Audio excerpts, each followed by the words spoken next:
بسم اللہ الرحمن الرحیم۔ صحیح بخاری شریف۔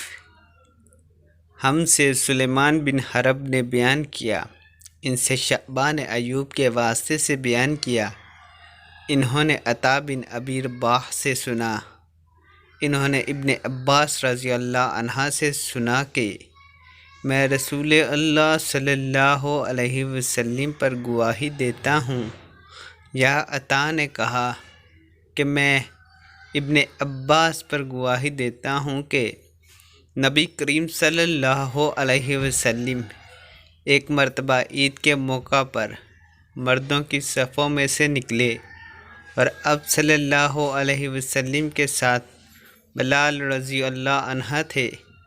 آپ کو خیال ہوا کہ عورتوں کو خطبہ اچھی طرح نہیں سنائی دیا، تو آپ صلی اللہ علیہ وسلم نے انہیں علیحدہ نصیحت فرمائی اور صدقے کا حکم دیا۔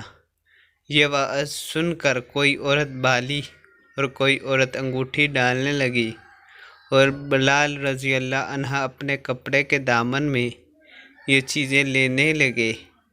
اس حدیث کو اسماعیل بن علیہ نے ایوب سے روایت کیا، انہوں نے عطا سے کہ ابن عباس رضی اللہ عنہ نے یوں کہا کہ میں نبی کریم صلی اللہ علیہ وسلم پر گواہی دیتا ہوں، اس میں شک نہیں ہے۔